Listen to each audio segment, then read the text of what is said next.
Hey students, it's me again. Just can't get rid of me this week. We're going to learn more about the economy and economic sectors around the world and the way that we break down the economy into different categories so we can better understand what our relationship is to the exchange process. And so this part of economic behavior is about production, consumption, business, transportation, those kinds of things that get goods and or services to us. So remember, this is the industry and services chapter, and in a post-industrial economy, we focus primarily on services. These are the things that we provide to each other instead of a consumable. We will talk about that in just a second.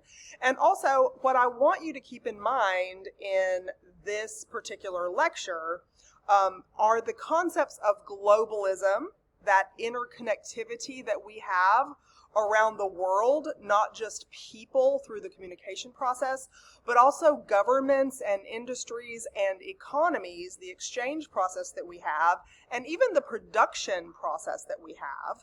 You know, you have a made in such and such a place label on a lot of the consumable goods that we have in our daily lives, because we have transportation that can get it from Guatemala to here, or you see you hear the ad excuse me, on TV about avocados from Mexico, right? Well, these kinds of things didn't used to be available to us, the consumer, 12 months out of the year because they were seasonal, right? Or tropical in general, and so therefore outside of the range of availability for somebody who lives in Arkansas or Michigan or Nevada or wherever it is that you are while you are taking this class. Okay, and so we have to consider globalism, which has changed the marketplace and changed the way the exchange process, the production process and the exchange process happens.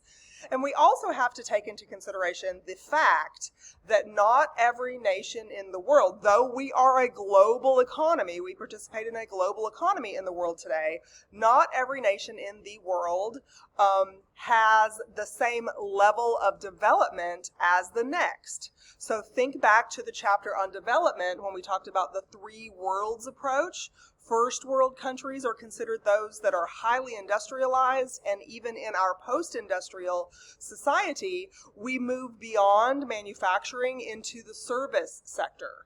And there are second world countries, which are highly industrialized, but not as thoroughly developed as first world countries, and therefore they are still improving their production capacity, trade agreements and treaties that have happened among different trade unions or sectors within the global economy have bolstered their economic participation in globalism because of agreements to have things manufactured in Bangladesh or China or other places around the world and shipped to places where consumers can use them up. They are thrown out, and then we need more. And so production is kind of an endless chain. And then there are the underdeveloped countries, or those countries that we call the third world countries, that perhaps have a lot of raw materials, maybe natural resources that are needed in some of the production processes in other places. And therefore, some of the primary sector economic activities happen there, but the people who live there, maybe the government benefits, but the people who tend to live there don't really benefit from the wealth or the natural resources that they could have a benefit from if they were in control of the production, that part of their economic activity within that country. So please keep in mind globalism. Pause the video right now if you need to go back and look it up in your notes. I think it was like week 6 maybe when we were talking about development theories. And also look at first world, second world, third world, developed, developing, and underdeveloped, those categories of economic classification on the macro scale, because you really need to keep those things in mind as we go through these different sectors of the economy, because these sectors of the economy are very centered on. They are centric around industrialized countries and a post-industrial society like first world countries have right now. There are advantages built into this system for first world countries.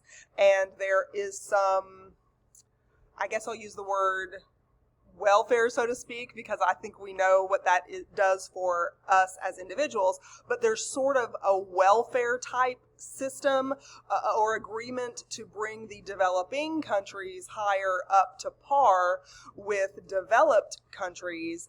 And right now the underdeveloped countries or the third world countries are kind of being dragged along and perhaps not benefiting as much as the developing countries. So it's like a cycle. So think about that, please, while we're going over these. So let me go over these really quickly right now. There are 5 different parts to the economy, 5 different sectors, and then we'll have another video where we can talk about these a little bit more in depth. But look on the board behind me. We have, they are not fancy names for these 5 different parts. Each of these words simply just mean first, second, third, fourth, fifth. So primary economy, secondary, tertiary, quaternary, and quinary. And so quaternary and quinary are sometimes wrapped into tertiary economy. And so we will look at these things much more deeply.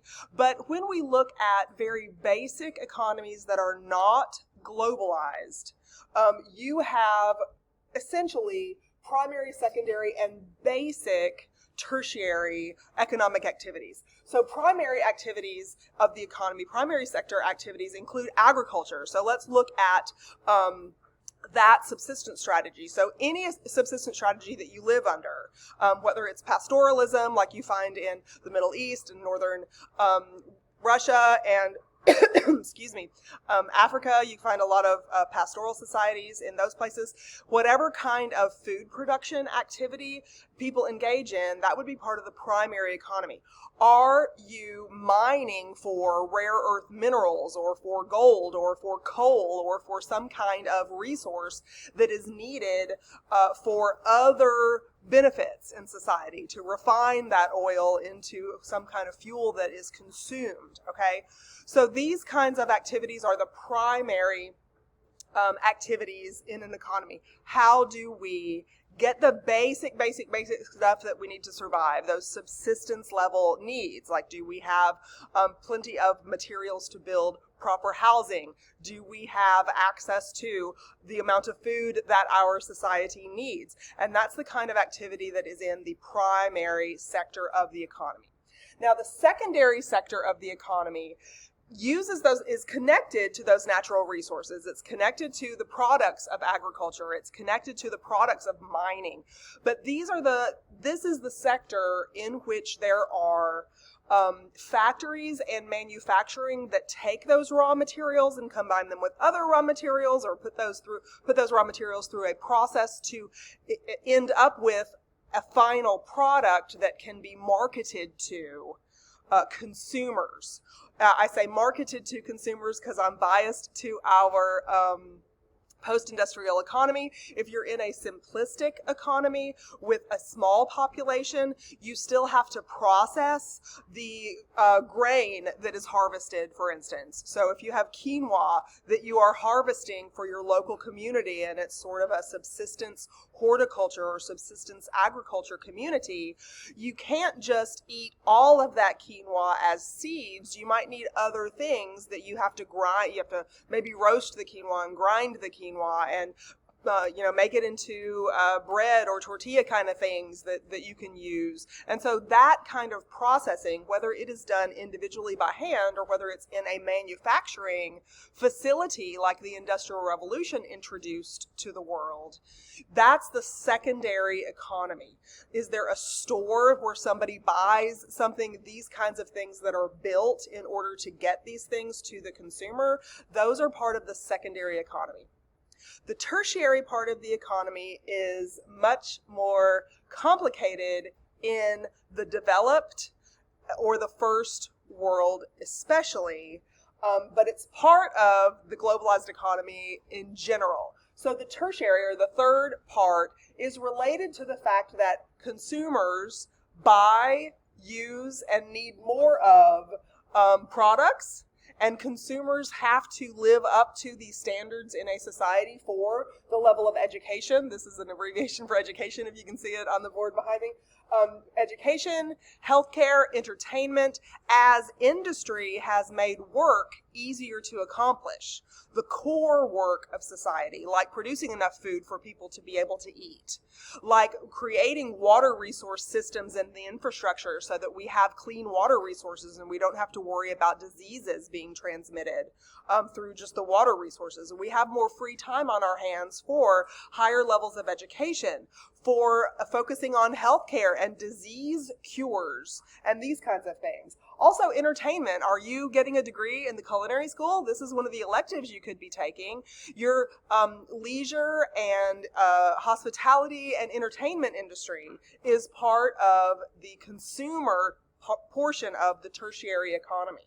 So if you are working as an agricultural worker or a miner or something up here, you might want to be able to go home and forget it all and, log into your video game and start playing to kind of like reduce the stress and have some leisure activity. And so the people who maintain and design and provide upgrades to the internet or the game that you log into, the multiplayer game, all of these kinds of things are part of the tertiary economy. And so all of these things are related to each other. And all of these things are part of an original, very simplistic economic system, because education, for instance, has always been part of the game. Healthcare, a doctor, has always been part of the daily needs of a large population. The business sector, or the business portion of the tertiary sector, involves things like legal services or advertising services, communication services, transportation. So if you make something, if you use the natural resources from here in the secondary sector and make something, how do you get those things transported to the place where the consumers need them? And so all of those things can come under the business umbrella within the tertiary part of the economy. And there's some overlap here because, of course, not all lawyers work for the business world. Perhaps those lawyers might need to, an individual might need to hire them for some kind of dispute, a boundary dispute, let's say, between, your backyard. Where should the fence go? You put the fence 5 feet over on my property and here's my property line. These kind of disputes can be handled in the consumer sector, but also there's that business sector. And then there's public services. And here's where the quaternary and quinary kind of go into play in the tertiary economy. Public sector includes government agencies, the rule makers, the regulatory services, but also basic things that touch us on a daily basis, like police, like the game and fish, like firefighters. Those kinds of things are part of the public sector, that tertiary economy. And the larger the population, the more need there is for firefighters, for police officers, or for regulating business exchanges. So that's in the public service. The quaternary, I'm kind of going backwards. I told you about the quinary service and how it's related to tertiary first, but it's actually the fifth section of this, because you can actually go global with this leadership and these regulations. You can look at, since we are going global, you can look at the United Nations or the World Bank or the International Monetary Fund, like we have studied in prior units. And so all of those things would fit under the quinary part of the economy, because they are the regulation agencies, and they kind of think of it as like the puppet masters for how people in a post-industrial and highly industrialized, globalized economy have to interact with each other. These are the puppet masters. So the quaternary sector of the economy comes under kind of this education heading for the consumer part of the tertiary economy, because there has to be, and there always is, research and development and progress and teaching the young all the way up through postdoctoral work where you are trying to do genetic modifications of crops so that you have a higher yield. You still maybe are focused on the kinds of things that we need to produce in the primary sector.